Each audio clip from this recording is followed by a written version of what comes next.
What's up, everybody?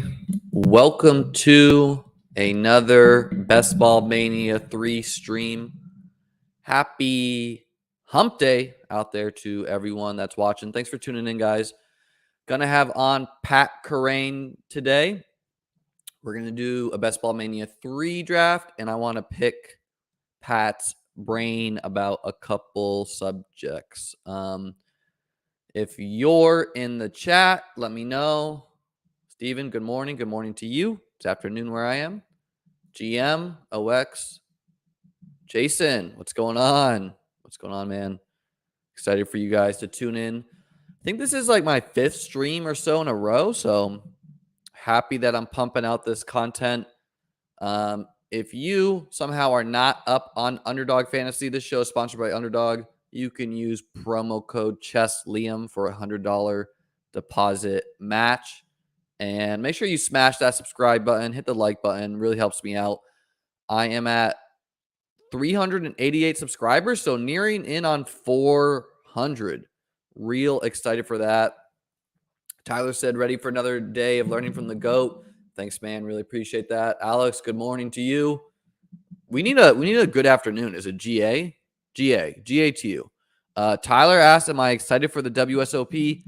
I am. I cannot wait for that. I'm flying out tomorrow, playing no events tomorrow, but then jumping right into what should be one of the largest events. It's the $400 Colossus. It's probably going to be a shit show. Haven't even booked my hotel room yet, but we're going to do that. I can't make this up. Pat joined in the back room here, and it says he disconnected. So I'm seeing a white box from Pat. I'm going to bring him in, though, and see what that looks like on my end.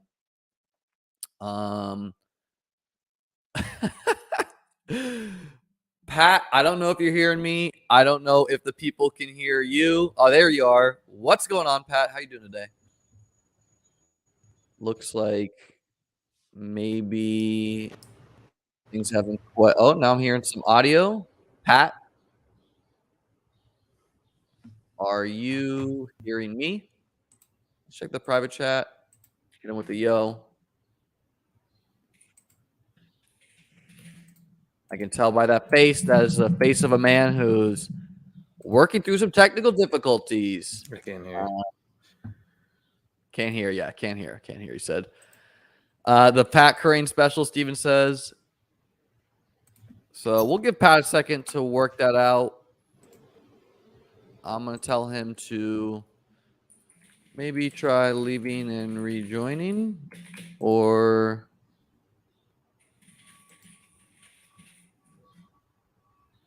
but real excited to have Pat on. Yeah, so Pat just left. He's going to rejoin here. It's worth it.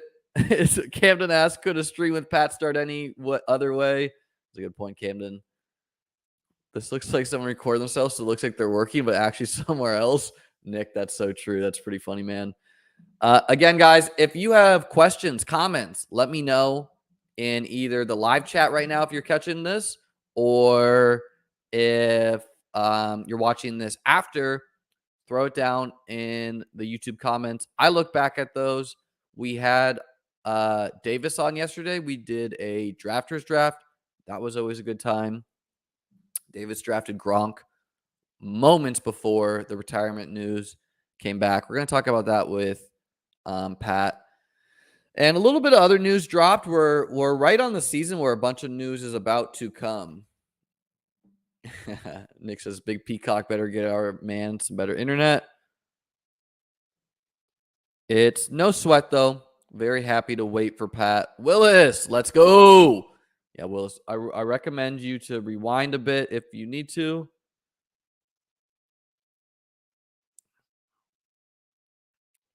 And let me just make sure nothing's weird on my end. I'm assuming you guys are hearing me all good and well. We're adding Pat again. He's a white box. Yeah, Nick says Gronk rug Davis yesterday like an hour after the stream. Josh says, hit that like on your way in. Hit it. Let's get it, Liam. Pat, are you hearing me now?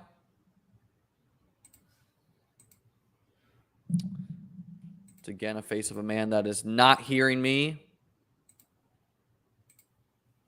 Willis, that's a smart man. He says he's rewinding in 2x speed, so he'll be caught up in 3 minutes.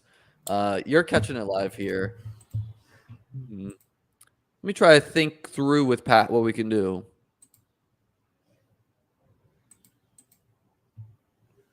I'm going to tell him to click the settings.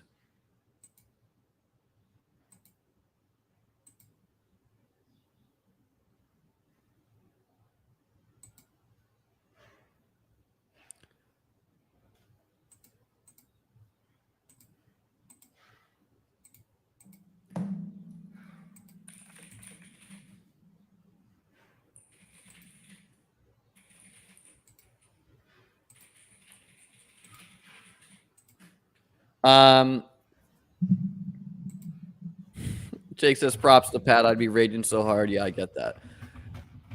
Adam says Pat doesn't look like he's ready to win 3 mil. I disagree. Yes.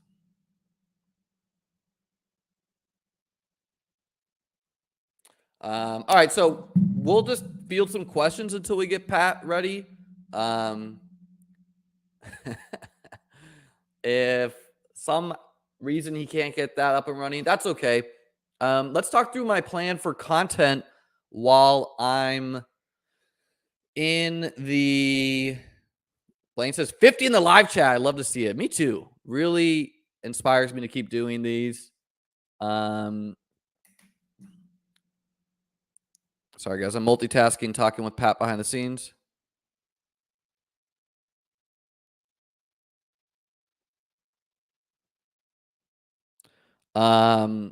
What was I saying?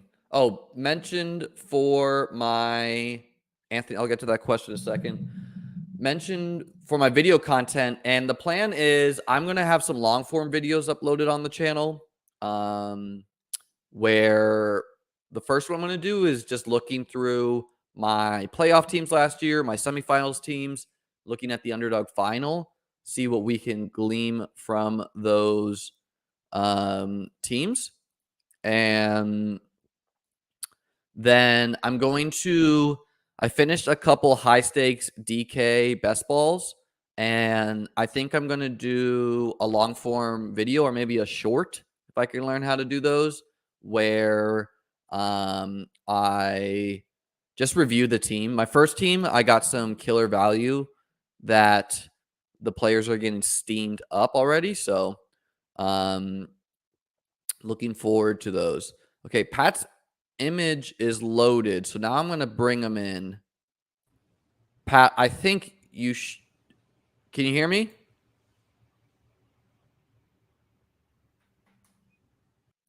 Going to remove him again.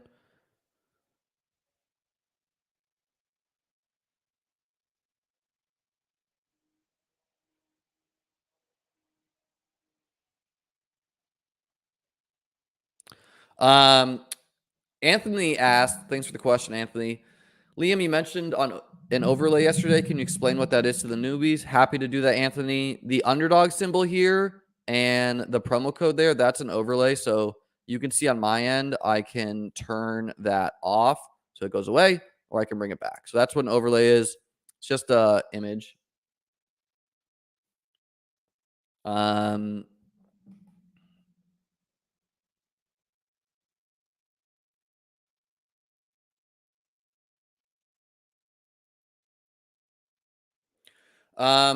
OX asks, what are your underdog exposures like?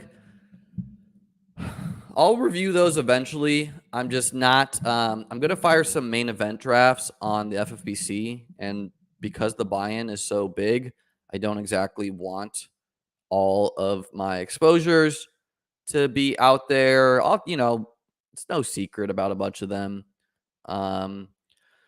Thanks, guys, for the questions while we get this loaded here. Dross asks, enjoying the channel, good work, and appreciate the tidbit the other day on entering slow drafts when traveling for people in illegal states. F in Washington. Of course, man. Happy to help. Happy that you're able to get your underdog slows in. Oh, Blaine, great point. he says that to answer Anthony's question, he thinks he's talking about what overlay is. So the overlay in response to drafters or any gambling contest is when a contest has a guaranteed prize pool. If it's accounting, it has a max entrance limit, right? So it's accounting that contest gets filled for the prize pool.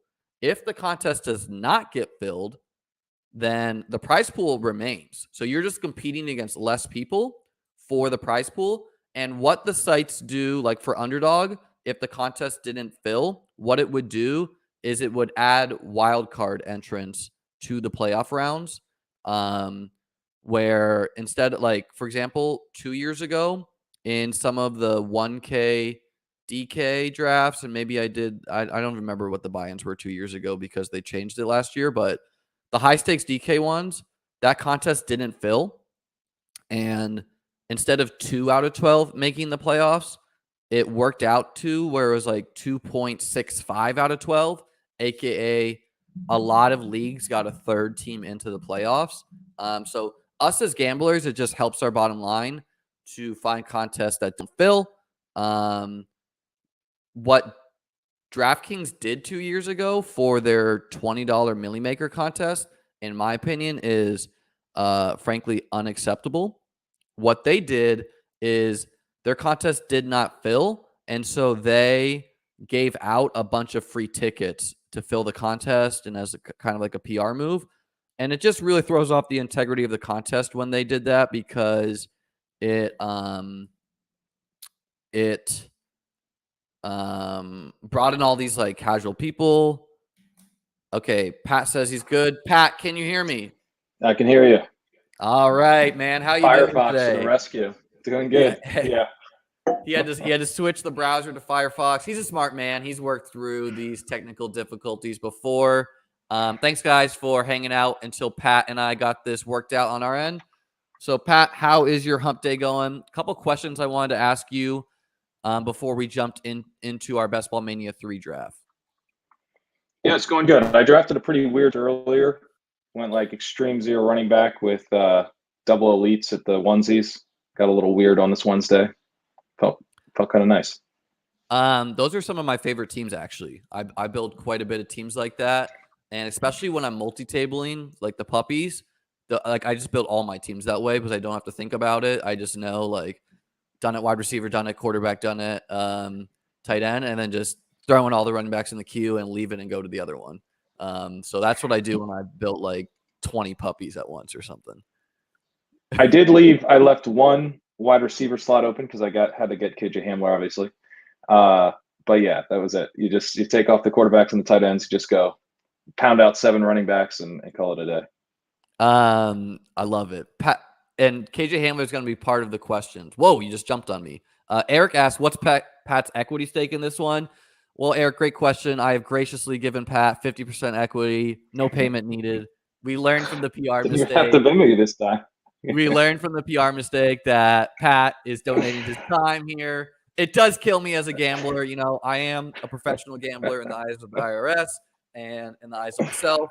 And I like Davis's take. Davis is like, wow, you know, like he viewed it as Liam's a professional gambler here because really the reason why I did it is I don't want any questions if we bink, you know, a big prize of like, there, you know, there's no money, you know, like I don't want, like when I go on a show, I always send the half. I'm like, here's a clear line in the sand. I sent you the money, but whatever. We're donating the equity today. Okay, so some of the questions I wanted to ask before we and it's laughable, I know.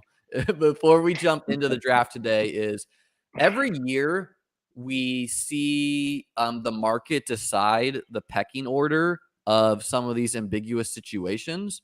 And every year we see that the market is wrong sometimes where we discover some of the players that either just are not as sexy or we don't want it to be that way turn out to score a lot more points. So let's talk through some of them. I know some players I want to talk through with you, some situations I want to talk through you. And before we actually do that, part of the reason I really like you as an analyst is I know you are someone who grinds the hell out of content. So before we get to the questions I want to ask you, I know previously you've stated that like you're always listening to podcasts. I believe podcast is your preferred way of grinding content. It's the same with Yeah. me, but I want to ask you one, A, how many shows are you listening to? B, how do you manage not having too many cooks in the kitchen with different opinions, different people? Are you just kind of searching for people to confirm your own priors? I think we all do that a little bit where it's like, this guy thinks like me. I like their content. And then also, yeah. So answer those, or I know I threw a lot at you there though. Yeah, I'm very much a podcast type of. That's how audio is how I tend to absorb information. Like, I also do audiobooks. I don't tend to read as much.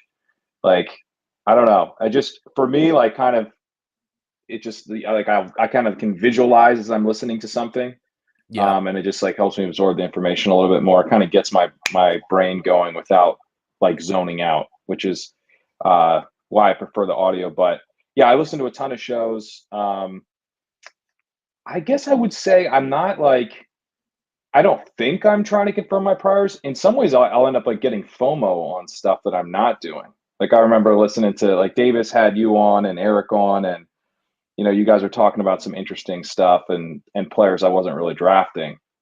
And I was like, I need to start drafting those guys, So it's sometimes I like to think I'm kind of looking for leaks that I can fix. I also like, early on in DFS, I was a lot more cautious about, like, throwing in additional opinions because I didn't really know what I thought. And so Mm-hmm. then I just felt like I was chasing stuff like, oh, I got to play this guy. This guy's the play this week. I heard it from, Evan and whoever else also said it. And, that was like often a good play. But I feel like, one, I don't know. I just didn't feel like I was like growing as a player if I did that as much. But also, I was just this feeling of like you're getting pushed around by all this noise and you don't really know what to go with. And I don't really feel that way anymore. Like, I just, when I'm listening to stuff, I often would just be like, no, like, I don't, Yeah. I feel like more confident in my own, like, play, my own structure, my own approach to stuff. So I feel like, I don't mind hearing things that I disagree with. Yeah, I think one of my best strengths is, and I encourage other people to, like, I don't think I'm the best, film take grinder. I don't think I'm the best analytics grinder. I think I'm good at hearing information and deciding um what is good and what is not. And I think something that we as people should try to do is, yes, there's always this like, do your own research. You have no one to blame but yourself if you don't. But at the same time, I think we should be finding people who are doing that and giving their opinions, and they're shortcuts for us, right? Like, if I know someone is smart at something, I'm very likely to believe that they did their research and they're cutting a lot of the time out for me. Um, it's hard when someone's doing content the whole summer. Obviously, opinions change, right? Like, if I say I liked a guy 2 weeks ago, um, maybe I don't like him as much anymore, and I'm not necessarily going to like mention that in a pod. Maybe I heard something that changed my opinion, and so I don't know. I just encourage everyone out there to try to think through who they like, and then listen to other people, and totally be willing to change your opinion. Do you have a schedule for the podcast, or is it just kind of like when you're walking the dog, any free time you get? Are you listening to at least one a day? What do you think? Yeah, I mean, it's kind of whenever I have free time. I also have like news shifts where I'm uh, looking for, on Twitter, just like seeing what news is breaking. And there's, especially this time of year, you're kind of hunting for a while before you really find something. So, or you're refreshing. So that can be a good time to listen to podcasts. I'm also up to 1.5x now. I can't, 1x to me doesn't even sound normal. So that I'll helps one you get a next little some of bit my more. favorite people because I also listen to content that makes me laugh. I mean, like, Yeah. we should be realistic that as best ball players, most of us are not going to beat the rake. We're not going to win first prize. And so finding someone that either gives you good life advice. Like I like a lot of what like Adam Levitan says, like for example, like the no excuses, like that hits home to me. Like, yeah, that we should strive as people to have no excuses in our life. Obviously I like Pete and you guys because you guys make me laugh. And yeah, I agree with what some of you say. I don't agree with everything. Like I like Davis. He makes me laugh. He's a funny guy. Right. Preston asked, what time are we drafting? Not telling you today, Preston. Trying to catch you guys.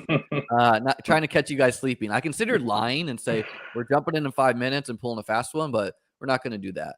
Okay, so I don't want to take too much of your time today, but before we jump in the draft, I do want to. There's one other point I think that's kind of interesting on this podcast stuff is like one thing I do appreciate with you kind of listen to some of the same stuff for years, and I think it's really helpful to get a sense of like just the perspectives of the people that you're listening to. Like I know, like for example, like Adam's not necessarily going to be as in the weeds on like the prospect profile stuff as I am, but I mean that dude is grinding the news, like he is on top of everything going on with training camp, and it's like to your point about taking shortcuts, like one of my blind spots is probably like wanting to think like this guy's prospect profile is awesome, so therefore like it's all going to go great from now on, like. But hearing a guy like Adam be like, I don't. This doesn't seem to be going very great. You can help get that extra perspective, and you just get the sense of like kind of what everyone is adding to what you're doing. The more that you learn and kind of just gain that like that hands-on experience with what each analyst is really kind of their micro expertise is really in.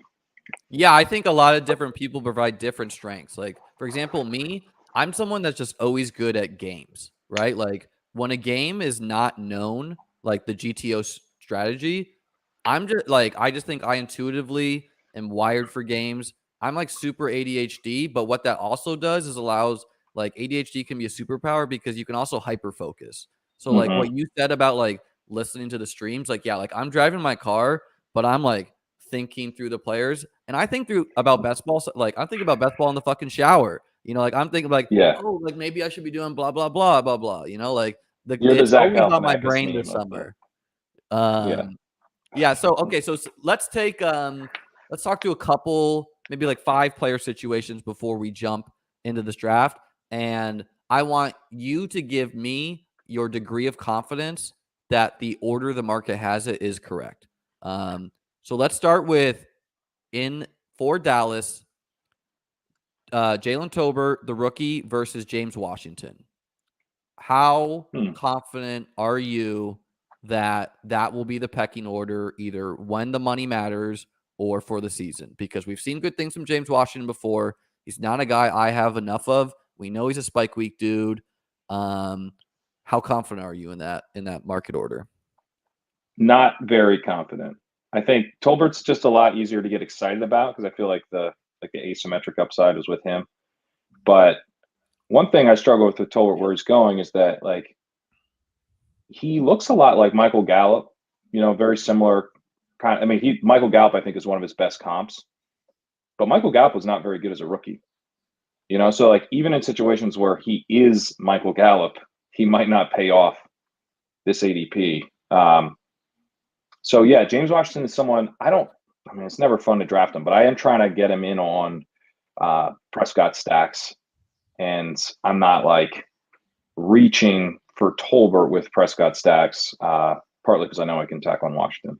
Yeah, and I'm not in the weed what the Titans secondary is like, but I kind of have loose memories of the Titans secondary last year for DFS being like someone we want to target against. And they do play the Cowboys week 17, the Titans do. Okay, so that's interesting. Some of the other situations, how about the Denver guys? How confident are you that the pecking order that the market has decided right now is going to be we'll put tight end aside and ask that after, but how confident are you it's going to be Sutton, Judy, Patrick, Hamler versus maybe Patrick or Hamler becomes the 2, or it's really just kind of like this like even distribution? Yeah, I feel like, one of Sutton or Judy's the 1, I think, but the order I'm not super confident in. I have been starting to feel on the market. I'm basically with the market here of like I was thinking through like who's the guy who's kind of an Ayuk type who we're like, God damn it, I have so much of this guy and he's ruining all my teams. Judy does actually feel like From last year, a you good mean? candidate for that. Yeah, Yeah. Like who's last year's Ayuk where like I get why we drafted him, but Ayuk was the good one. You could have said LaVisca or Judy. Those were the guys who were similar price and really tanked you. Yeah. I guess the reason I bring up Ayuk is because like there were right answers on that team.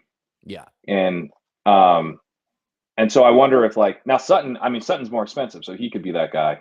And I'm kind of getting that feeling like someone in Denver is really going to hurt us, but I also think someone's going to be awesome because I'm a big Russ Wilson fan. I think he's, I think he was underutilized in Seattle, and I'm also like not as concerned about like his lack of throws over the middle and so like if you design a smart offense around Russ Wilson, I think it can be really productive.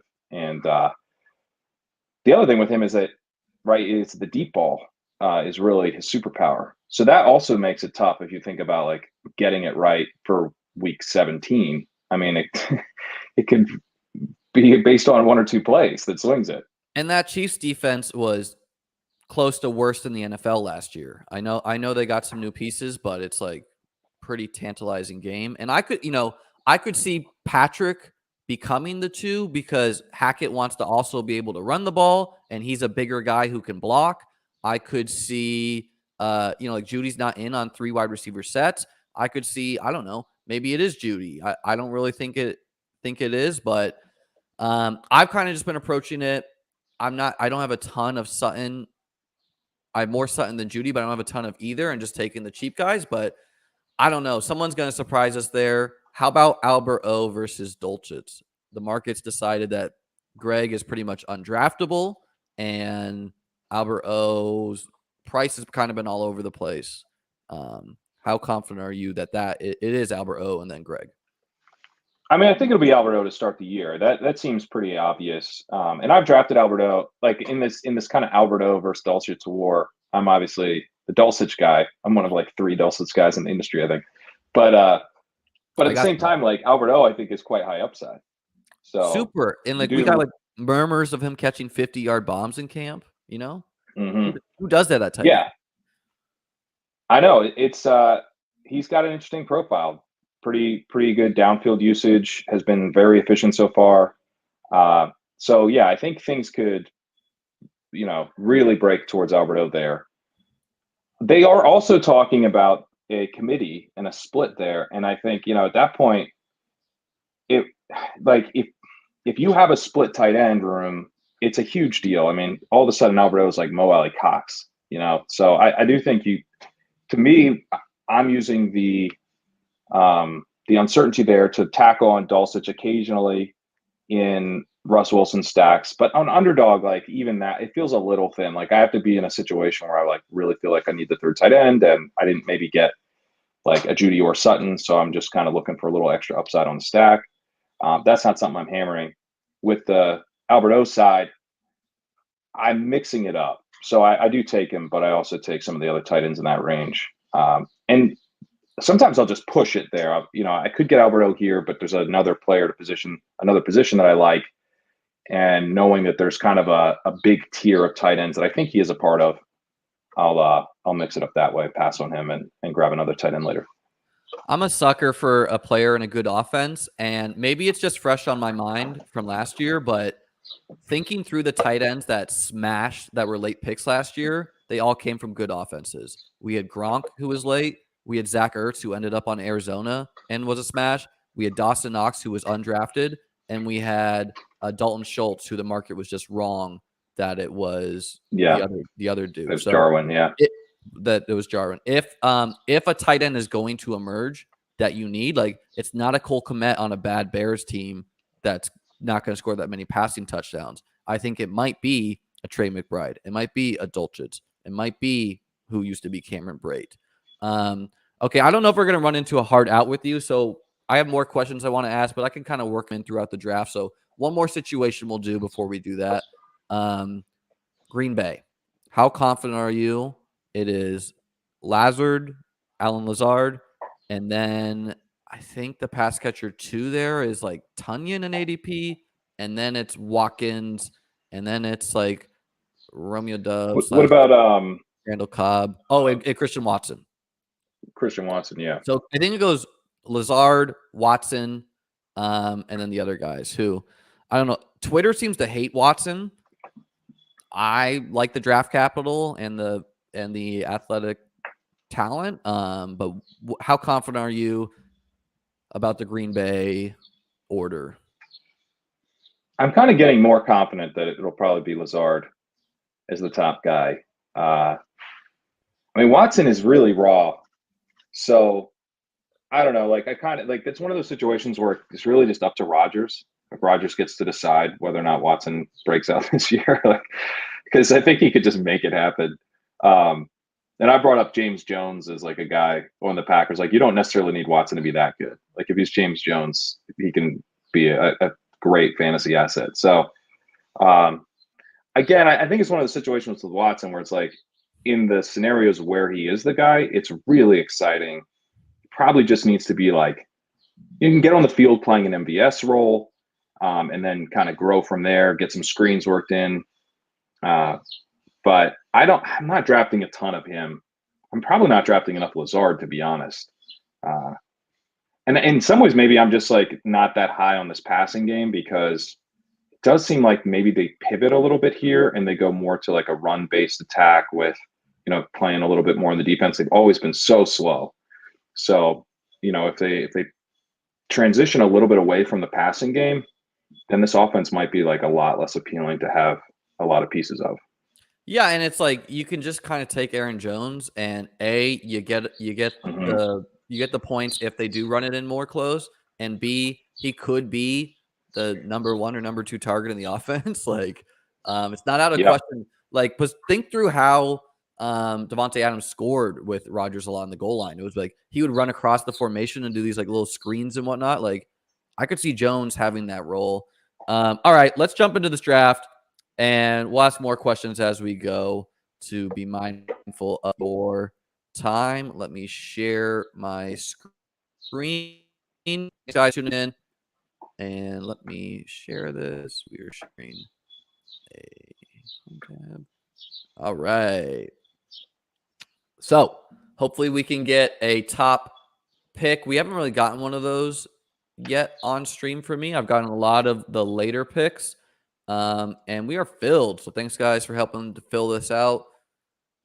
Julio. Okay, we got the 104 with Badge City. Let me take a look at this and adjust the screen. All right, Pat. Let's draft a fucking $1 million team plus here. And do you want to build a team? Do you want to build a team that is in contention for the regular season prize? Because I have some leanings about how we can do that if you want to do that, or do you want to build a team strictly for the playoffs, which we probably should do with most of our portfolio. Not that you can't do contention for both. Yeah. What do you think if you're trying to win both, if you're trying to be like the most badass fantasy football player of all time and take down both prizes, and how do you do that? So it's like some minor things, but the biggest thing to me is I will double tap elite quarterback for playoff formats. But if the opportunity cost of hitting 2 quarterbacks and fading a running back, tight end, wide receiver, it's just too great to me to be able to even win the regular season prize, unless you're going to get like James Conner type production last year with like a real late draft pick. Which honestly, this year, I really wouldn't be shocked for a bunch of league winners to emerge late because we have top offenses with uncertainty. We have the Broncos, we have the Chiefs, we have the Packers. We have a lot of good offenses. All right, we're on the clock here. You want to go Jefferson or Chase? I tend to go Jefferson, but I'm open to Chase. Let's do Jefferson. I don't have as much as him. A, Chase won me $1 million, so I'll ride with him forever. B, I do think Chase will go down as the best wide receiver in history. And so I think like if you're going to have skin in the game every year, just having that guy that you believe in that will do that makes sense. We like the quarterback more with the Bengals. We like the offense more with the Bengals. They upgraded their O-line, but Jefferson maybe has less target competition and is also a freak of nature. Like, it's a great choice to have. Yeah, I think the thing with Jefferson for me is that just for this year, it's I think easier to see how he has like a 33% target share, and I mean Chase probably doesn't even need that level of like he can probably have just an insane season with like a 29% target share, or 30. Chase So is more of a maybe it's threat to not the like biggest deal, but house a screen too, right? Or can yes, he Jefferson? is. He is, yeah, and like that's like Yeah, we no, saw he that in that definitely is. Chiefs game.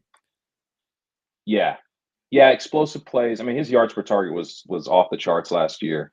Jamar Chase. Yeah, Jefferson, I think, is more just like he gets open at will, and the offense is going to be built to get him the ball constantly. Yeah, I mean that is the take everyone's having, but like KJ Osborne scored 6 touchdowns last year. Adam Thielen got hurt, and I'm not ready to write him off for dead. Wouldn't it be shocking if there was a little bit more target competition? Obviously, again, like you probably are best at trying to get exposure to all of them pretty even. Yeah, But it's hard to do. And like I know on the high stakes sites, Jefferson often goes ahead of Cup. Like he's often like the 103. yeah. I also part of me wants like I think getting a guy in his third season. I think it's like a little more appealing to me for the chance of him scoring like 25 PPR points a game type of thing. Like I don't know. I think like Jamar Chase's best season is probably going to be not his second season, right? So I could I be mean, wrong why about that, not? but Like his last season was just batshit insane. he was incredible as a rookie. Yeah, Why would he yeah, not build on that? Um, I get what you're saying to a little bit, where it's like third year wideouts, but I don't know, man. They put a lot into that O line. Like I think it could be under like the O line's good now. it's The a O line hot might take. be like good. Yeah, yeah, and a lot of people are saying, should we grab Jones for the correlation that week 7? Um, yeah, Or let's you do want? that. Yeah, Yeah, let's do that. no. Let's grab Jones. That's perfect. We'll get our anchor. We just said he could be the top target, and it sets us up for 2 late quarterbacks if we want in Rodgers Cousins, where those are like the tail end of the elite type guys who can give you like 300-point type seasons. So I'm not really drafting those guys that much. Are you? Are you into them? Who? Cousins and Rodgers? Cousins and Rogers. Yeah, I don't know how much I have. Like, I would definitely not do it with no pieces. And I do like Trey Lance more when he was like going there. I do like Carr more when I have Raiders pieces, but they are the guys who can give us like 20 points per game average, and Rodgers maybe even more. Where if we're trying to build the best team for the regular season, probably grabbing one of Mm-hmm. them and a late quarterback. Like if you can hit the last elite quarterback, that's what you want kind of in Yeah. theory. Like Brady's getting more expensive this year. We'll talk about the Gronk situation in a bit. So much to talk about, man. That's why I love having you on as a guest. Thanks so much for coming here. Thanks guys for Yeah, man. tuning in here too. Yeah, Connor, I don't agree with this. I understand the take. He says basically that the Bengals have a great line, so they might want to run more. I will say though that like we don't think that coach is sharp. The Bengals coach, he was doing some wonky stuff. Yeah, I don't think he's that sharp, but I don't. I think there's a chance he's. I think there's a chance there was a little bit of method to the madness last year, where Their like O line was like that bad. their O line was that bad. They had just Uh, gotten their rookie Pause quarterback. that thought real Oh, quick. Do you want to hit another running back? Do you want to I like pivot Javante here. Javante? I like it. Yeah, Are you Javante over Nick Chubb for late season reasons or for the whole course of the season? Better offense. I think late season reasons. Watson probably getting suspended for the full year, so maybe Chubb drops you. Maybe he's like regularly available here. Javante feels like I thought he was going to be maybe Antonio Gibson this year, and now it's like he's becoming DeAndre Swift. Like Yes. Super, super talented back. Great prospect. Probably better prospect than Swift. Very good rookie year. Yes, Melvin Gordon's still there, but like that's this was the thing last year. Like always in a committee with Swift, and they're potentially going to be a really good offense. They might score a bunch of touchdowns, and then you have this potential where they turn things over to Javonte Williams or Gordon gets banged up. I mean, Gordon like tweaks his hamstring in week 13, and it's probably a bunch of Javonte Williams teams in the final. And Hackett likes to run the ball, the coach with the Broncos. And I made a tweet a while ago talking about low advance rate, potentially drafting low advance rate players on purpose. And I gave Javonte as an example where maybe he could be that because he's expensive and there is competition. But we basically the bet is you can win twice with Javonte. He could either A, be a player that has kind of a lower advance rate, so you have this low-owned player for the playoffs and hopefully the finals, or B, he's just a beast and has a really high advance rate. So like, because we know he has the upside. So I like him for double reasons. We know we love the offense, and we're going with what I like to call an anchor wide receiver team right now. People always call anchor running back, but we have Jefferson, and we probably will hit some wide receivers in this 4-5, but we don't have to. We're pretty flexible here. MTM bringing up Fred Jackson's year in Buffalo were fun. Hey, man, they were. I don't really know how that. They were. FF Doom, I don't know if you're joking. Very impressed with Pat's internet so far. Bravo. Firefox got his back. Firefox. I think I might stick with the Firefox thing. Pretty good. Yeah. Seems much better than Chrome. Tyler says Chubb and Hunt are just as much as a committee, but Williams catches the passes as much as Swift, yes. Ben Albright, I believe he's a beat writer for the Broncos, insists he's the alpha for 2022.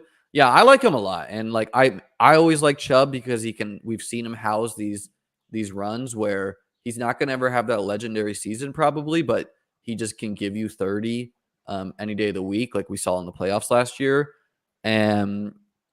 But Javonte, I like him a lot too, and I've been trying to I want to at least be at 8% and ideally a little bit higher because like Mike Williams, man, I like for my portfolio in particular, I have so much 5th and 6th round Mike Williams. So it's yeah, hard. Eric was saying the same thing. It's like hard why make it more pricey now? Yeah, I mean, and like it's too simple to just say that because the whole contexture of the roster matters. So if you're mixing in some guys that dropped in ADPs, you can still build teams. That's fine.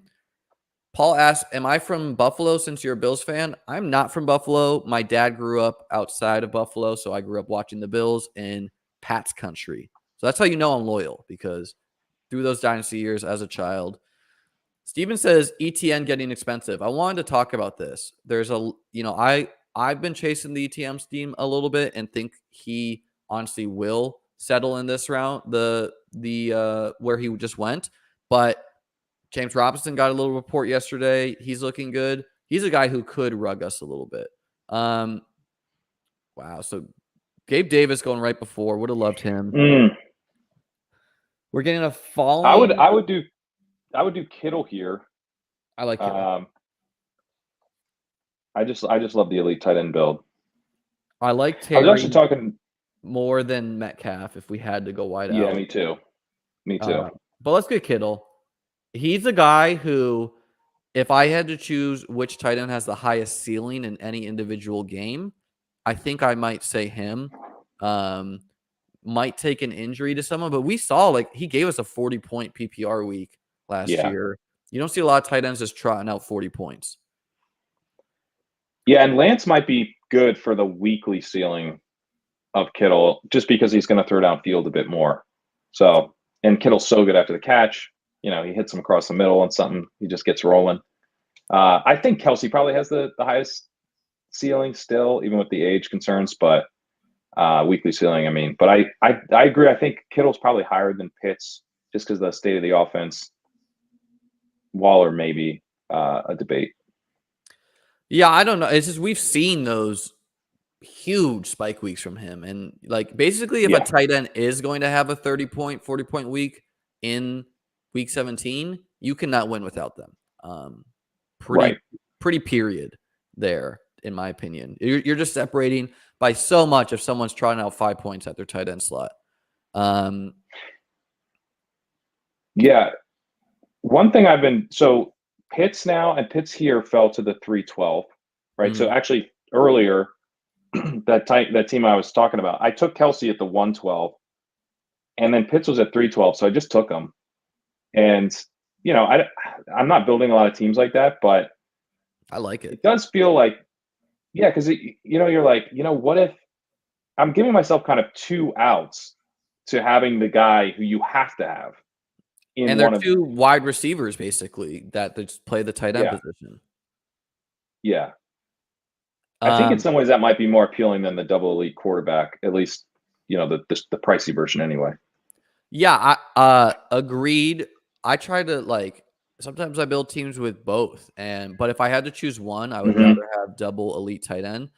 Let's see who makes it back to us here. Honestly, it starts to get kind of in this range. Like running back, you feel better about these running backs a little bit, but we already have 2 on our team, so we could chalk on another. Like, I don't have a ton of acres, and there are some seasons where he's just a smash. I'm always cool with Lamar. Personally, he's my quarterback too. Bateman is kind of like the last guy, except if you're going to go Godwin. Yeah. Who do you want here? I would have gone Hall, I think, but I'm probably between Jackson and Bateman here.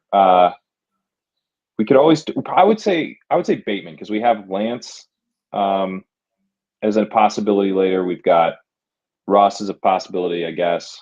So I don't know. I don't think we need to force the quarterback. We don't need to force it. We're filling in another one of our wide receiver positions. Even though, Bateman could have a smash season, but let's say he scores less points than Akers or whatever. That doesn't really matter. Where, let's say Akers scores 250 points on the season and Bateman scores 180.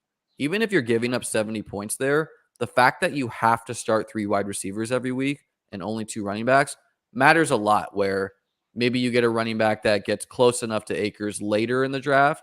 And we have our anchor running back team, which I think is how a lot of the highest scoring regular season teams were built last year. Draft 2 running backs, kind of stop, hit some guys in the 9-10 range. There's some high upside swings in that range with people like James Cook, Singletary. Let's circling back on those questions I was asking you before. How confident are you it's CEH, Rojo, McKinnon? I mean, Rojo's my highest owned player. So I got a lot. I think my thing with CEH is that he's never been good at anything. So that's generally bad. What about this weird kidney injury where he lost half his weight or something, or I don't even know what that was. Is that noise to you? Is that one last guy trying to get us to take CEH expensively? I'm waiting on pictures for that. If you show me pictures where, he clearly weighed 160 pounds or whatever he claims, then I'll take it more seriously. But it just feels like, he didn't it didn't cost him any time.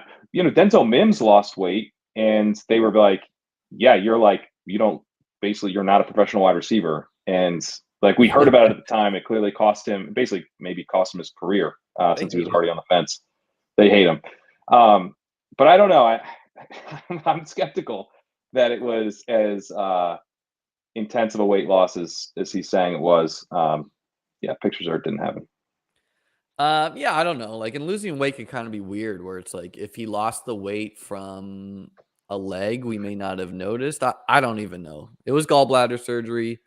CH had 2 at of the his end of best the year, yeah. at the beginning. Yeah, but maybe he's the type of guy who gets ran down. I don't know. I really don't know. I don't have I'm not chasing CH into the 7th round or whatever he was going for a little bit there after that gallbladder news.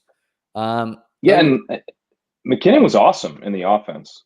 So I like Devonta a lot. I like pairing Schultz with Kittle as kind of a weekly guy. Obviously, Burrow correlates. I like or he does it. Yeah, let's do Devonta. Yeah. Because there's some cases where it's just kind of like a 1A, 1B in the Eagles offense. Like the Eagles offense a lot. Hurts now regularly goes in the 5-6. He no longer drops where he was going in the first days of the BBM here. Someone asked me, just curious about Mike Williams. Was he really going the 6 earlier? Yes, he was. So was Gabriel Davis. So was Travis Etienne.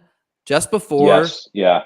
that day that like him like catching passes or whatever in camp happened, I think I built like 4 or 5 teams that day with ETN anchor 0 running back teams, getting ETN in like the 6th, 7th, and I was just like wow, these teams are monstrous. Maybe I'll review those in a video later. Okay. I'd probably have Gronk on those teams though. I'm not convinced he's retired. What is your?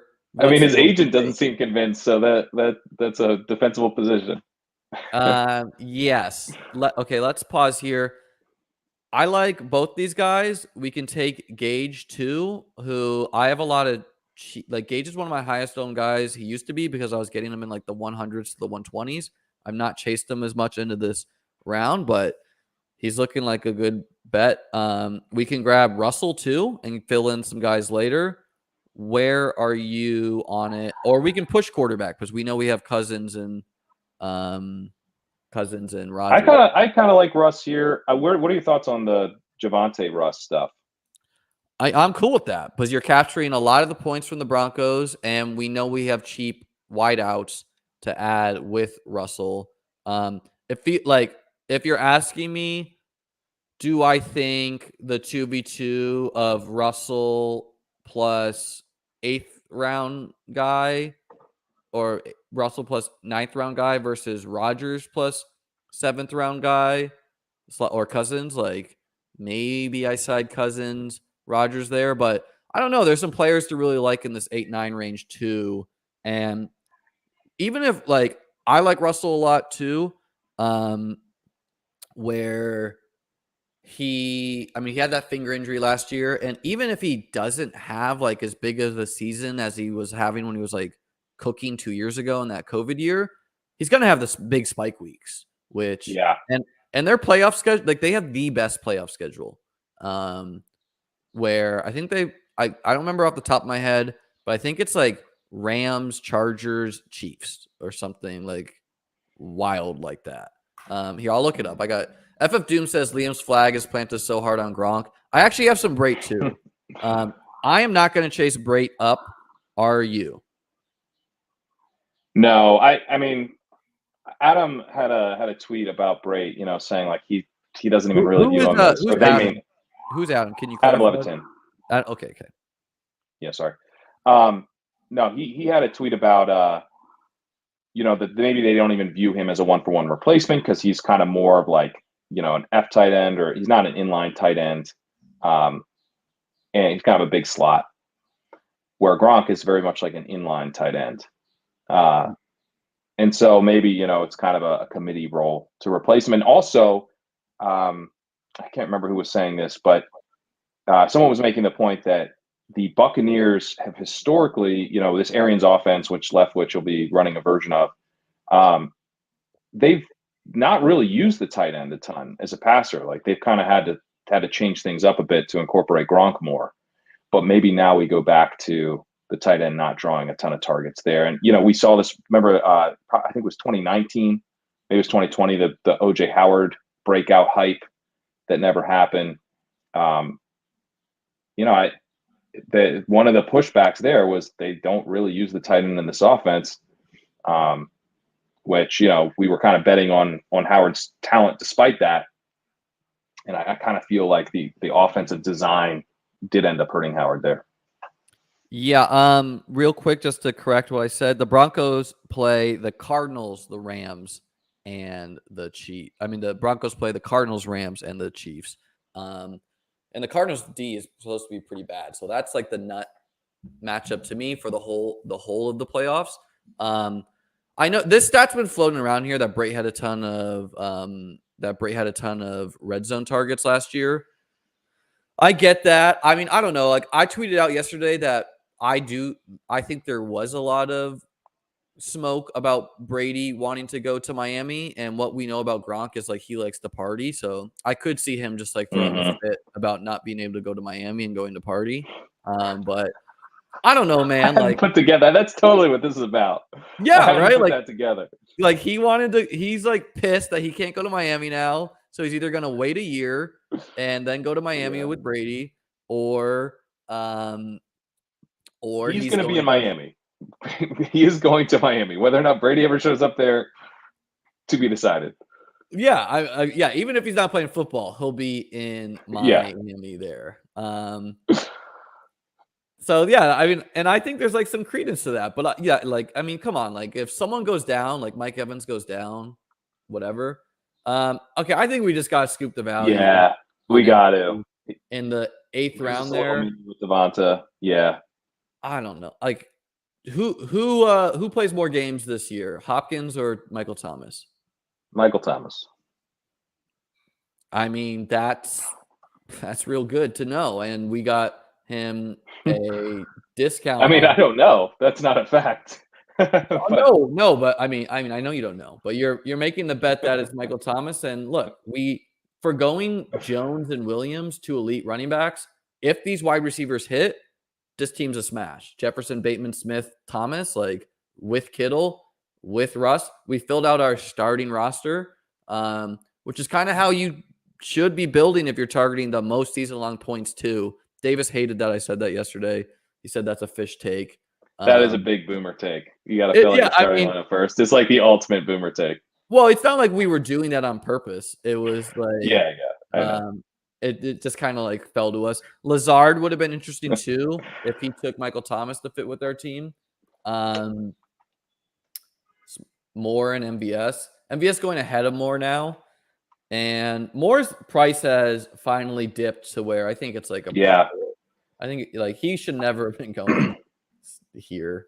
Just like, and he had like that hamstring injury, or whatever. Yeah. Good point in the chat. We got our Saints Eagles correlation for week 17, and we have our Minnesota Green Bay correlation, and we'll try to get a Chiefs guy. Although there might not be anyone left with MVS and Sky Moore going. We are getting down to pick 100. So we got some guys falling here.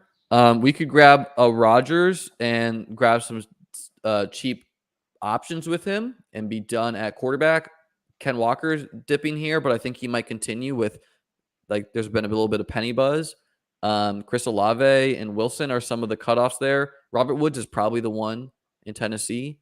Yeah. Who do you want?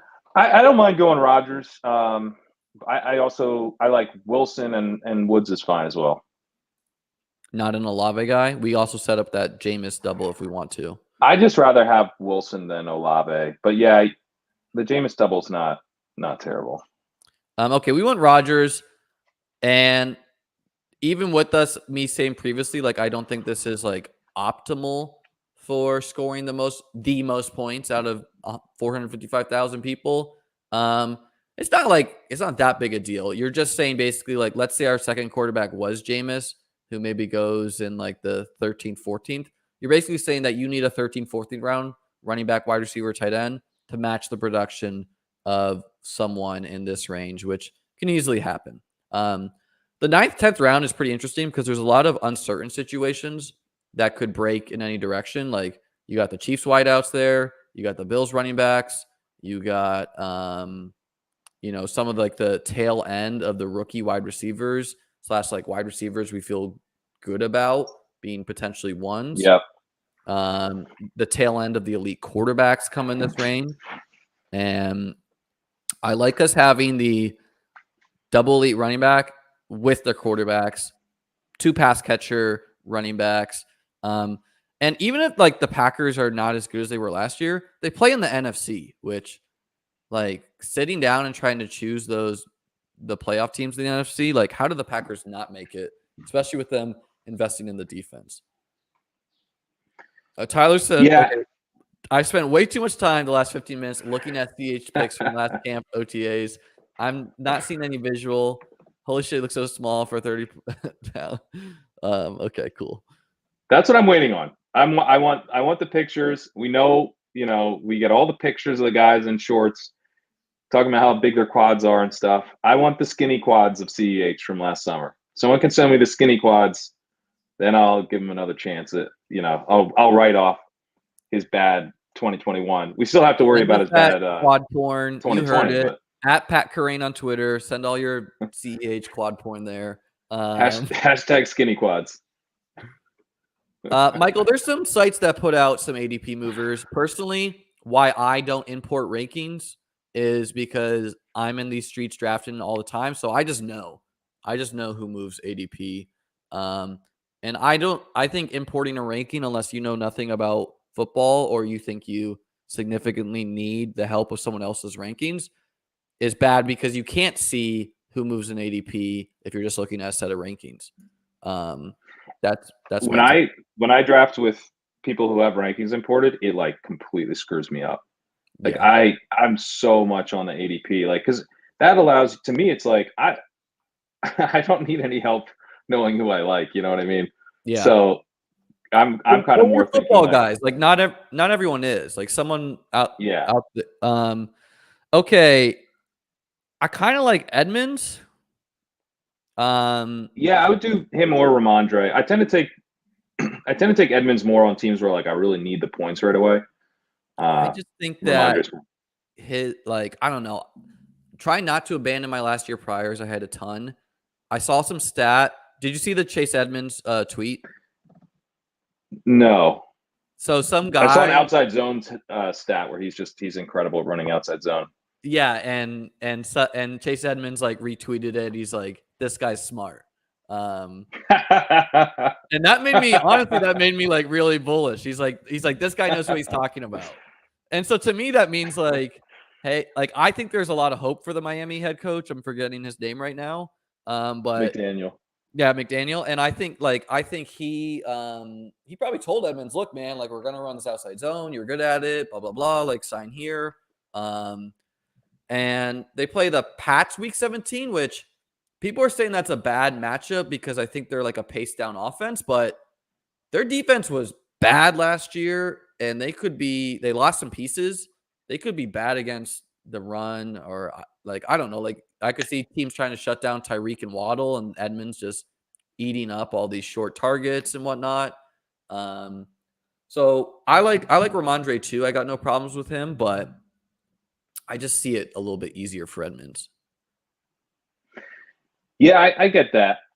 I guess this is sort of a difficult spot because it's like we don't have three running backs. In that case, I think I really would prefer Ramondre because I think like, Ramondre, let's say Ramondre takes over that backfield over the second half of the season or whatever, or he just has the clear pass catching role and he's used around the goal line. There's like some ways where I'm like, man, you really want to have Ramondre. Where Edmonds, I feel like he's not going to get used to the goal line. We know that. So it's going to be more of kind of like he's a helpful, startable running back throughout the year.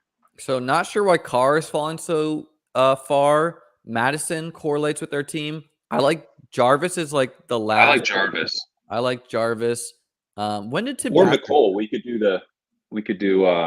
That could be our chief. Get Hardman. I kind of like that. I think actually. I'm just going down with the ship if McCole is the guy you need. I just am not. I'm not like. How is McCole Hardman different than Isaiah McKenzie? Other than the fact that McKenzie actually could be the third target in the offense, and I just don't see where. And I like it's a yeah. McKenzie's good. It's probably the answer to that. yeah. I mean, I don't know, man. I just don't want to do it. Patrick would have been our guy here, and Jarvis like the Jarvis Michael Thomas combo works for us a couple of different ways. I think we're fairly confident one of these two dudes is the pass catcher one there over Olave. Two, if Thomas misses some games, Jarvis, I think, is the one. I don't know. Like, there's all like, are they going to be running a bunch of slants? I don't know. I've been buying. Jameis is one of my favorite late round quarterbacks, and I just think that Like they're not going to just like let Kamara rush the ball 350 times or whatever they were doing last year. I think Kamara's getting suspended. How I many think he's getting games? suspended. I don't know, like 4. That's not a big deal. 2 games, 4 Yeah, games. but I mean, it depends a little. I think it changes a little bit what they're going to do. There's going to be a period where they probably can't just rely on Kamara as a rusher. And by the way, Kamara was not very good as a rusher last year.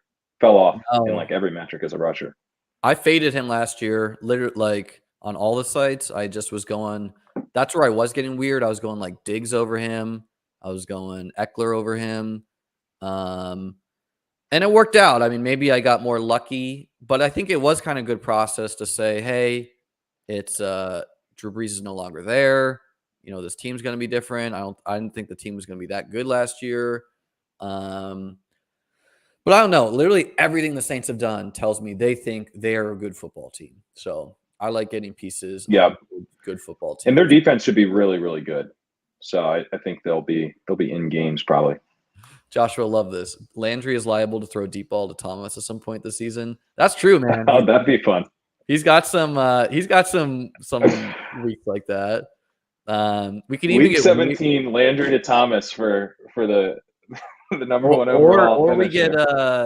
get Taysom Hill late, and we get the Taysom Hill to Michael Thomas, filling in our tight end and a wide receiver spot. So Patrick could absolutely bury Hamler, considering he's already been a good red zone / end zone guy with worse quarterbacks and has more healthy experience. Yeah, I don't know, like that. Like I know a lot of sharp people like Hamler a lot. I have a shitload of Hamler because as soon as I saw the Instagram post, I was just like, I'm hammering this, and I got a lot of action down on him. But I like Patrick equally. I am not someone who's like, it's Hamler, not Patrick. Maybe Hamler has more deep explosive plays, but I think Patrick probably has more goal line touchdowns in his repertoire. I'm not sure. How do you feel about that comment? No, I think that's probably right. Patrick's going to be more of a goal line presence. I really like Edmonds. Hamler's so much cheaper. He's just so much cheaper. Yes, he is, and he's dropping a little bit too, maybe because of he's gonna start like the training camp pup, maybe. Okay, we can go everywhere here. Irv Smith, I like as the game correlation and a bet on the Vikings offense. I also like Albert O. I like Hines or Henderson. Let's go running back and let the market decide because we've got 2 guys with 2 tight ends and Hines. Let's go Henderson. Okay. Go for the contingent value with already being okay running back. Hines is one of my highest owned running backs, but it was when I was getting him in like the 15th, 16th. I've not chased the scheme as much on him.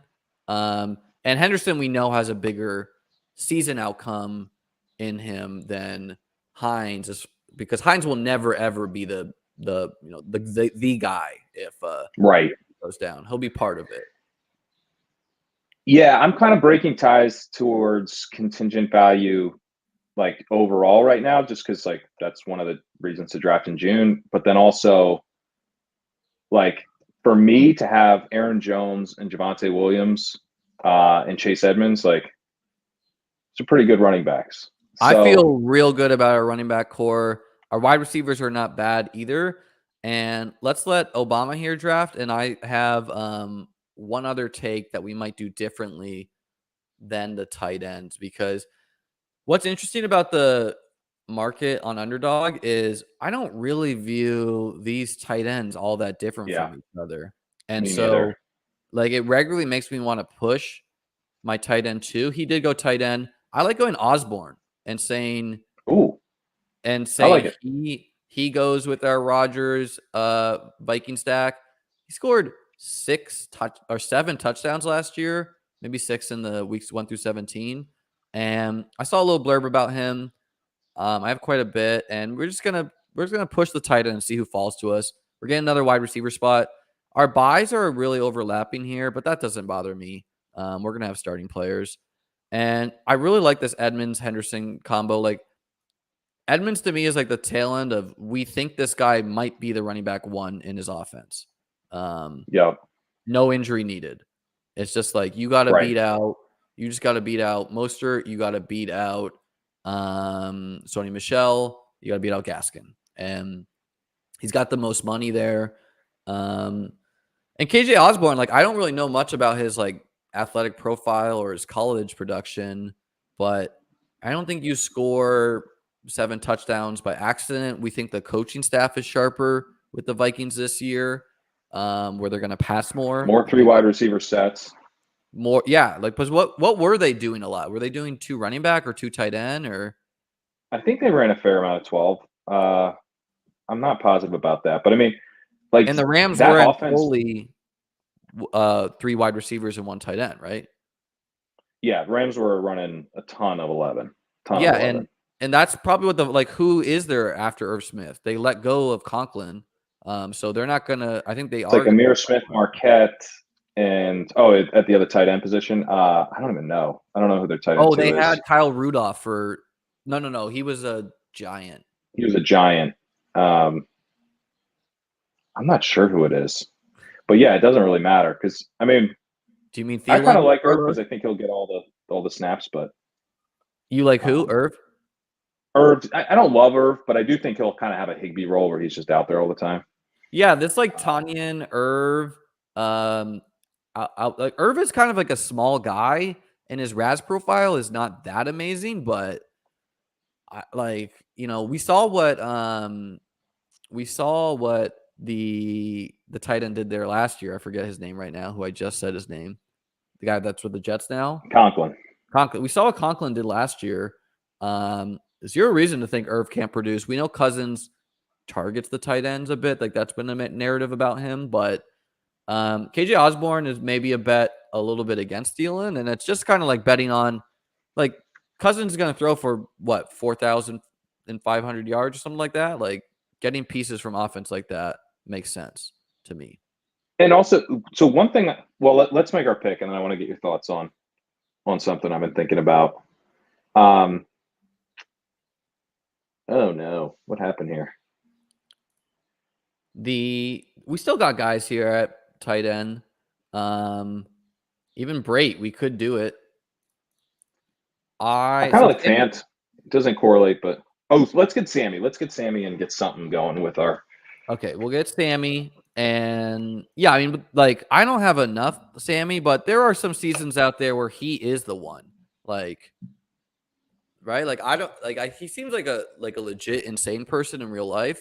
But I remember those Buffalo years, man, when he was like a rookie. Like, I don't know. And there's this like little meme where it's like, oh, he'll be great for week 1.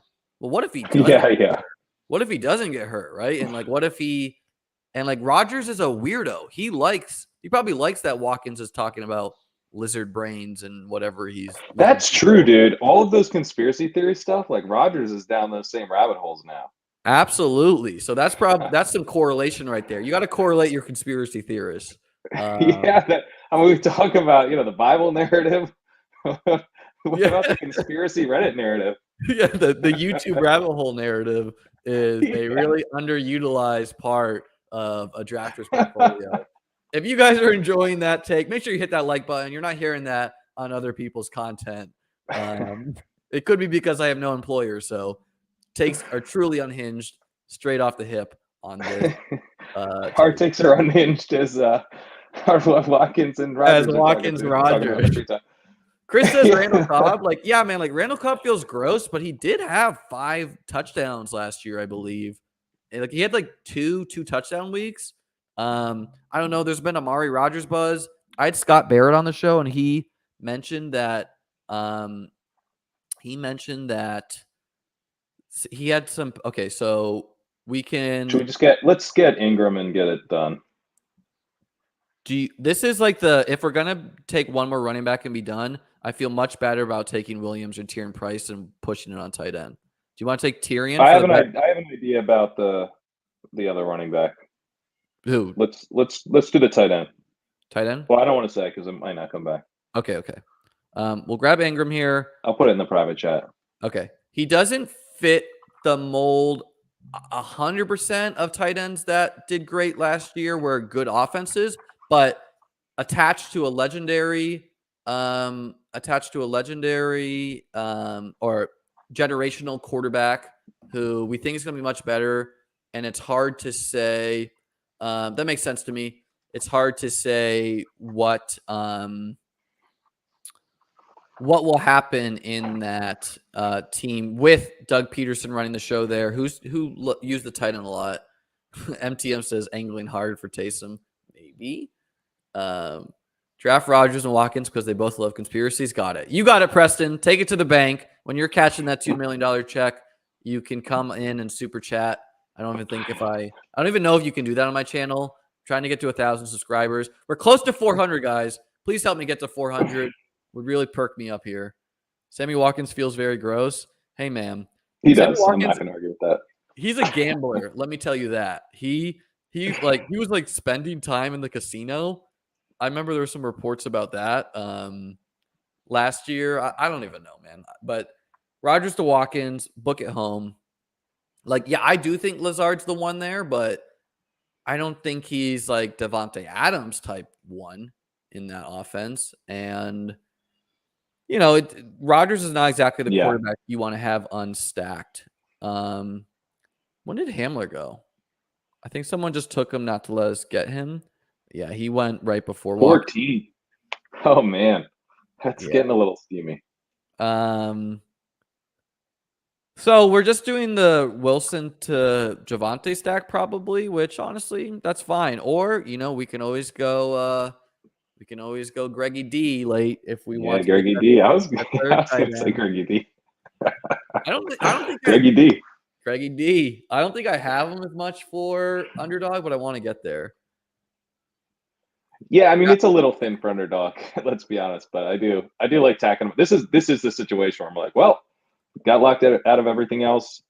Our tight end 2 is a little questionable. We can justify a third one if we want. So you wanted McKinnon. McKinnon went. He went. Yeah, that's the thing is like the McKinnon tier and Davis Price, Darrell Williams tier. Those are kind of like some of the last guys I can squint my eyes and be like, they can have some smash seasons in them. So even like we haven't invested a lot of running back, so it's kind of hard though. Yeah, I liked McKinnon because we're getting that. That was kind of our last bet at a Chief coming back. What do you? James Robinson has some positive buzz. There's some other running backs I like late. Wide receiver, we're looking at Kendrick Bourne or Julio. What about Julio? I like Julio. You like Julio? Kendrick Bourne's a guy I have quite a bit of. He's probably like the pass catcher too. But I think Julio, they rotate.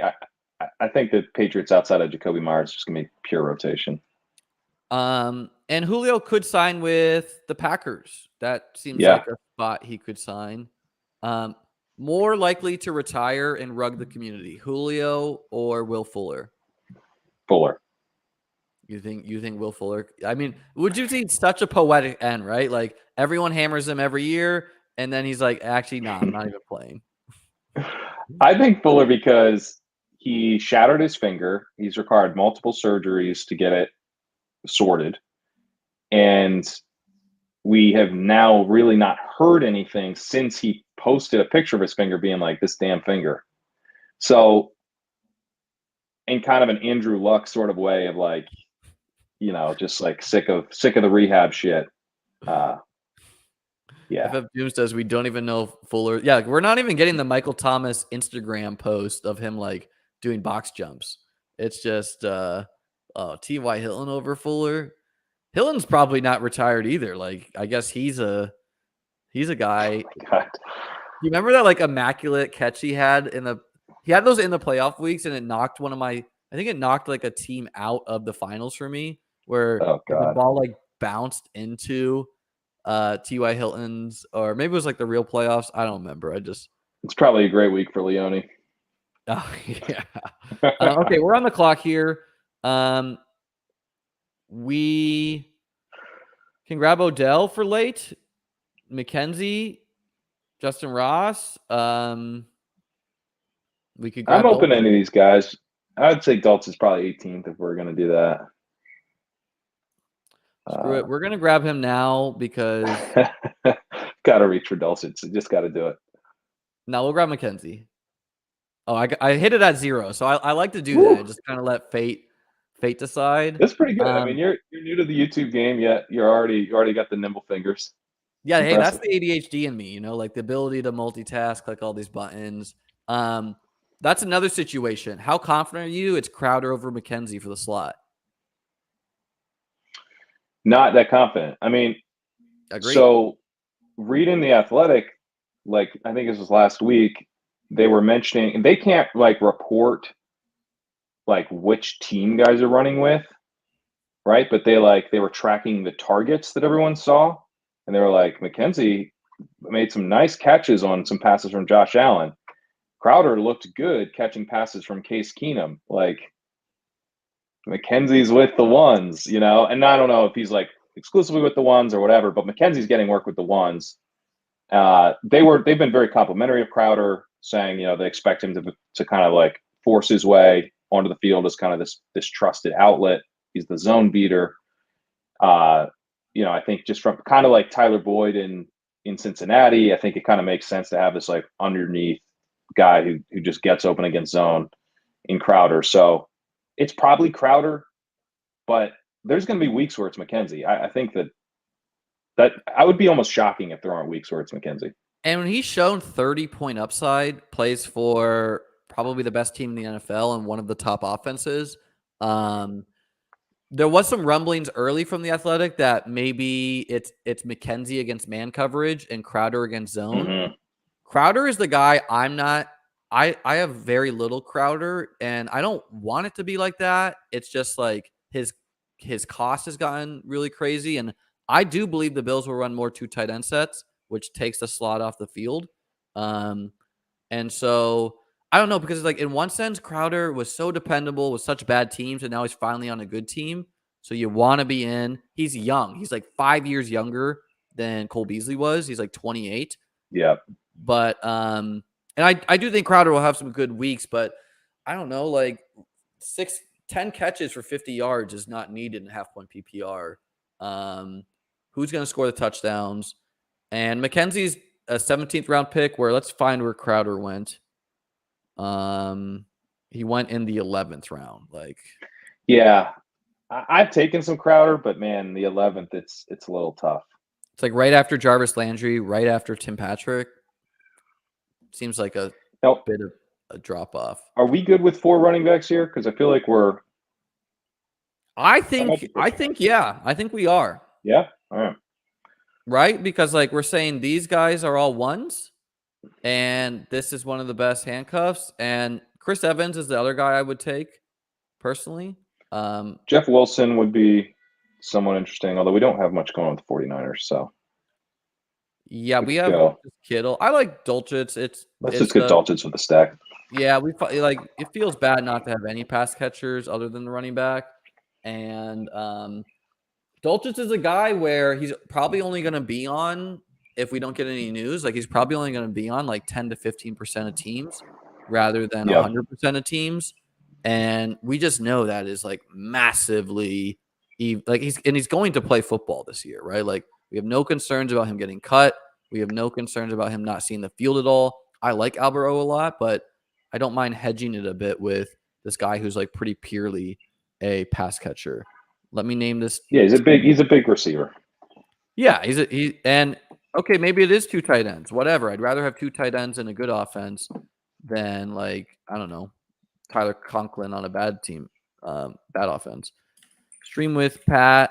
I like to date it here. 622. Nothing more to say on that one. Well, let's review the team real quick. If you were in the draft list, let us know. We might take a peek at 1 or 2 of them. So we went with a 2-4-9-3, where we have 2 elite quarterbacks in Wilson and Rodgers, which is real helpful for the playoff weeks. And it's not like we didn't expect spending crazy picks on them either. Like we're not fading too many talented players at those costs. We went hyper fragile at running backs, but we went modified where we hit a mid guy and a late guy for our 4 running backs. Usually I do like to get 5 on the team, but We added a tight end. It's pretty, split in hairs here. And if Edmonds, Williams, and Jones are ones, we just don't need the running back points to advance. Maybe for the playoffs we do. We got 9 wide receivers, so maybe that's where we could have gotten another running back. And a lot of high upside dudes, a lot of guys who were good last year or are in uncertain situations. We have Jefferson anchoring our squad. Bateman is a year 2 guy with very little target competition. Dumpton Smith is a year 2 guy. Michael Thomas, massive discount on him. We'll have to see how that ADP trends. And then one of the highest upside week-to-week guys in Kittle, and a guy who should give us a bunch of, fillable weeks, 10-point weeks in Ingram. And who knows what we get with the rookie. Week 17 smash is what we get, Liam. That's what we need against and it's just we're betting on the Broncos to put up 40 and the Chiefs. Mahomes gets hurt week 17. That's what we're predicting. And Chase Daniels does not have what it takes to propel the Chiefs, and the Broncos run up the score on a divisional opponent. Something they're prone to do. How do you feel about the squad overall? I wish we had more guys in our main stacks. That's the slight bummer for me. Like we didn't get Hamler, we didn't get Dubs. We didn't like tackle. Now I don't know. Maybe Dubs is nothing, but maybe Hamler's nothing. But it would have felt a little better to me if we could have backdoor stacked it a little bit more, gotten the Chief. Dubs over like McKenzie would have done that. I will say, in a pure week 17 ceiling case, having max 1 pass catcher on your team is a higher ceiling outcome. So we're just making the bet that it's Watkins and not Dubs. That's Watkins. But as far as what's good for the playoff weeks and what scores the most points over the regular season, having 2 or 3 pass catchers is fine there. And, I think our team's pretty unique the way we built it. I don't think a lot of people are stopping at 4 here. We're really trying to scoop up all the points in Jones and Williams. 2 running backs who could, would it shock you if Jones and Williams were the running back 1 and running back 2 on the season? No, not at all to me. And we really like the Denver playoff matchup, Cardinals, Rams, and the Chiefs. The Packers, they play against Minnesota. I'm not sure if that's in the dome or outside. I think it's outside. But I like the squad. We have the most capital invested at running back, and it's maybe our thinnest, but I don't feel weak anywhere. I feel like this team is live for being the top scorer too. You just need some things to break your way. Yeah. No, I'm a fan. I wanted to get your thoughts on something with the correlation where I've been kind of thinking through this idea of okay, let's say we got maybe a little bit more in terms of the stack with Rodgers to make us feel slightly better about that. But we have Lazard, we've got Jones, we've kind of stacked up Green Bay in a big way. I really like having if you've got that Green Bay stack, if you get Jefferson and Osborne there, maybe it's I feel like that might be something that gives you a little bit better advance rate because you kind of have this Minnesota stack as well now.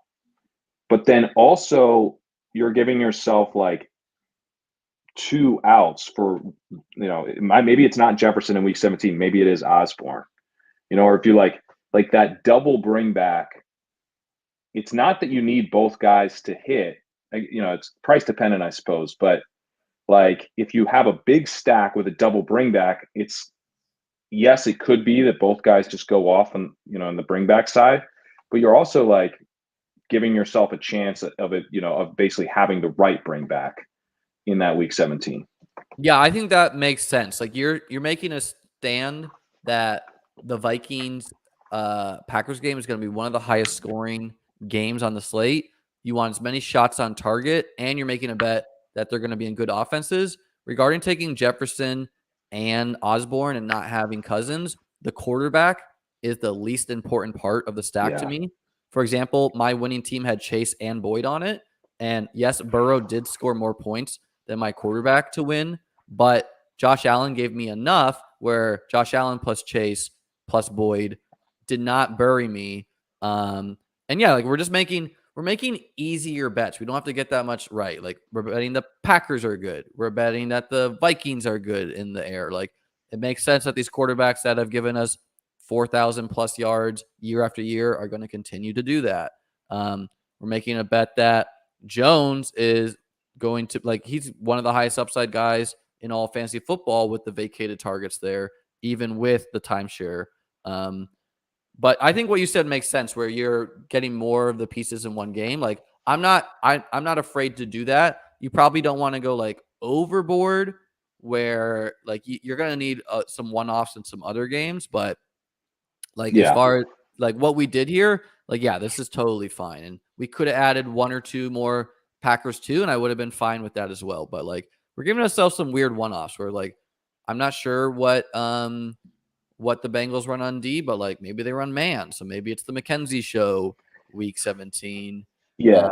I think McKenzie's good. Like, McKenzie versus Dubs is tough for me because like Dubs profile is like a guy who could be kind of interesting as a rookie or could just like disappear from the face of the earth.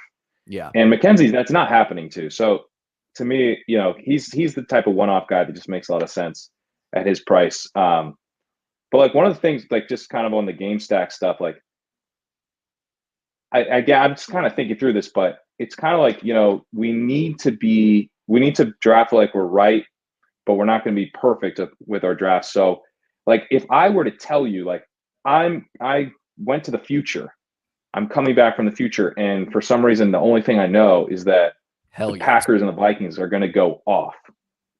So that's it. I don't know who's going to score points. I just know the Packers and the Vikings are going to go off. Then like we wouldn't then just like selectively draft from that game, right? We would be like firing almost indiscriminately at that game to make sure we have the right combination of guys from that game that we know for a fact is going to score a ton of points. Yeah, so it's interesting where like I understand what you're saying, and I think that if I knew that was the game, I would do two things. I would do what you're saying right now is I would just take all sorts of pieces and saying basically a zero does not hurt you as much as a smash helps you. So I would take like Osborne and Thielen. I would take and Jefferson and just say it's one of these guys is giving me 50 points or something. Yeah. But I also, if I knew that was the game, I would just build a ton of teams with all the skinny stacks in the world and leave myself the outs for the other side.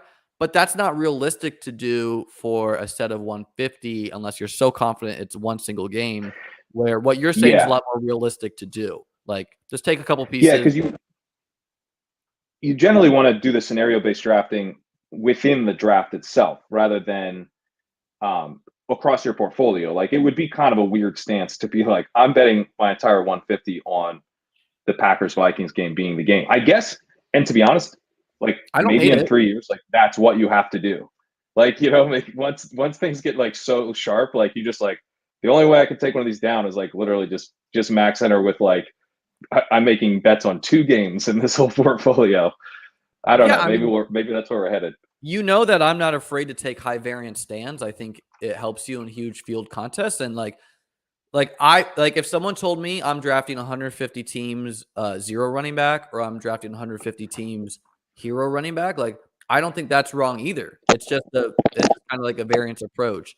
And you'd say like if someone told me I'm drafting 150 Packers Green Bay games, like it's hard to do if the pieces are expensive, but I don't think it's wrong. Like if you're telling me like that's like a 1 in 16 shot of being the game, like that 116 is a bigger odds than like 1 out of 460 or whatever the final size is. If that makes any sense, what I'm saying there. I don't like max enter and DFS. Like I don't do the Millie Maker or any of the kind of the optimizer GPP stuff, the large field stuff. But from what I understand of the sharp guys who are doing it, like they're not afraid to take stands that week. Now it's only 1 week, right? One of the tough things with this is like, the slate is an entire year of real life time. which makes it harder to be like, I'm just gonna. My edge is that I think Yeah, like I Go want ahead. to say, like it feels bad to be like, oh, my whole year is set up on this one high stand, but it is no different than taking a stand in a 1 week thing. It's just you find out at a much longer time horizon. Tanner Tolbert just took down the PJ Millie and also like 100K. Like he finished, like he destroyed the PGA leaderboard because he locked in 3 players. Like, so he did a high variance, and those 3 players smashed, right? Like, it's kind of what I did with Gabriel Davis. Like, and yes, it didn't work out for the finals, and I built my whole portfolio well. Like, I didn't go crazy with it, but I think it's it's totally fine. And if like I don't know, like if you max enter a DFS, the DraftKings Millie Maker, that is 150 times $20. That's $3,000, right? If you max enter BBM3, it's 25 times 150. That's $3,750. So a little bit more there, but not much. But it's like the same monetary amount you're betting, right? It's just the time horizon is a lot longer for you to realize was your bet good or not. And you're setting yourself up for some bad years. But I think we should probably be viewing best ball, like just like we view DFS as like if you win 1 million 1 week and you get zeros the other weeks, same thing with best ball. Like just because like you should be willing to have a bad year in top heavy tournament best ball, like because you would trade off losing 5K, winning 1 million versus like winning 5K, winning 5K, winning 5K. Or whatever numbers you want to use there, right? You just feel like an idiot, quote unquote, if you take a high stand and that player gets injured or whatever, or maybe you're like overly emotionally invested in your teams. But yeah, I think high variance approaches are smart, honestly. I think it's also an argument to play on multiple sites because the prices make everything, the prices are going to inform what you do. You know what I mean? Like in the same way that if, let's say you're max entering the Millie Maker, then you go over to FanDuel, you're going to max enter. You're not going to run the same lineup, right? The salaries are all different. The scoring's different. So everything's kind of, that is obviously making a huge impact on the types of players that you're going to be selecting and the stands that you're making. So I think if you are taking a high variance approach, like you're going to be taking different stands on DraftKings versus Underdog versus Drafters. So that at least gives you're not hedging, right? You're just playing to the site. But maybe you end up having a horrible year on Underdog, but a great year on DraftKings.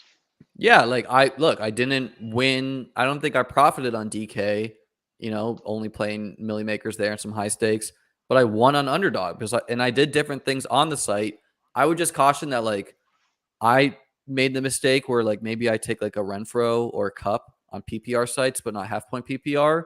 Like we shouldn't ding players too much for the site we're playing on if we're confident in like just what offense they play in and whatnot.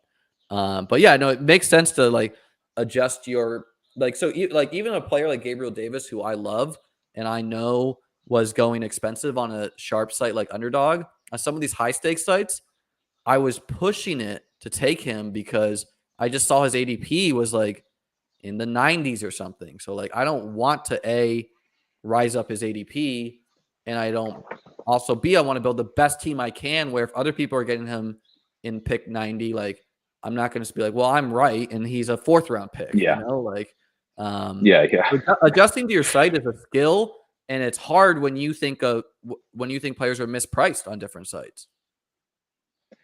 Yeah, and I think that's tough. Sometimes I did some stuff on the NFFC last year, and it was like very difficult because the wide receivers that I loved were free.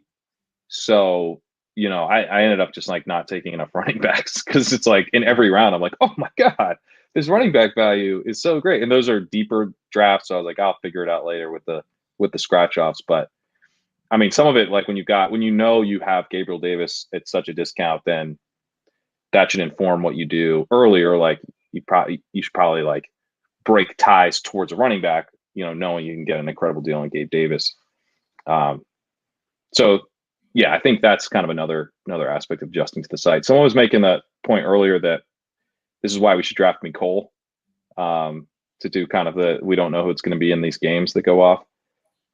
I have kind of come around on McCole. I was like where you were before, where I was like, if it's McCole, at my season's dead. But I'm like, well, why am I doing that? Because he actually hasn't been that bad. He's got 1.62 career yards per out run, which is like fine. It's not great. It's not, but it's not bad. And I don't know. I've just decided like I don't want to die if McCole Hardman ends up having a good year. I should get more, and I have seen like some buzz even that he's done okay, but I just feel like I know in my heart of like I don't know. It's just like over Jarvis Landry, who I'm pretty confident is going to have like a good year at least to start. It's just hard for me. Like, Yeah. I would do it. It would just have to be like looking at the board we just had. He went he went 128, and then Crowder went 132, and then Devontae Parker went 137. So I think I would take him like before Parker if I had to do it, but like maybe not before Crowder. And yes, we should be like breaking ties towards our game 17 stacks, but I don't know, man. It's just like I like everyone else's talent in the team, like so. Yeah. And I should get more Hardman, but you gotta set yourself up to be wrong bigly in some way. And yeah, you don't want to be wrong. You don't want to miss small. you guys got to be like, if you're gonna be wrong, miss Cooper Kupp. Like just miss that 400-point season, and then just say even though McCole is advancing 100% of his teams and I have 0, he won't be the guy week 17, and that was my prediction. You can always put a spin on it. That's right. All right, Pat. Well, let's wrap it up for today. Definitely going to have you on in the future. Always like talking shop with you. Real sharp dude. Real grinder of content in the streets. I'll be in the WSOP, so we'll see. Maybe I'll do a stream with Pat, and he can share my screen, and I can put that on my channel somehow. Who knows when I'm in Vegas. But Pat, tell the people where they can find more content from you and what you got coming up in the upcoming weeks. Yeah, check out NBC Sports Edge. We've got our team preview series rolling out, a team preview every day dropping. I had the Bengals come out on Tuesday, which made me feel weirdly better about Zach Taylor. Maybe he's just trying to keep Burrow alive, and now their offensive line's good. Maybe he's not such a donkey. There's a possibility. We can get excited about it. But yeah, those are coming out every day. I'm working on some research right now. Probably coming out maybe in the next 2 weeks. We'll see. We'll see how quick I can get things written up. Great. And also the ship chasing channel. If you're somehow following me but not them, they do high stakes drafts all the time where they talk more about that, and it's always a great time. They usually have some beers, have some drinks. Tonight at 9:15. Tonight at 9:15. Is it a what is it? Is a FFPC best ball? I think we're gonna talk a little bit about some of the guys that are rising and falling in the drafts right now. I had another idea I pitched to the guys. Yeah, some ADP talk, and then we'll end up drafting, of course, as we well, if you're doing FFP best ball, I'll definitely be in those streets too. Always trying to jump in those when they fill. Pat, thank you so much for coming on. Everyone, hit that like button, hit that subscribe button. Thanks, guys, for tuning in. Peace.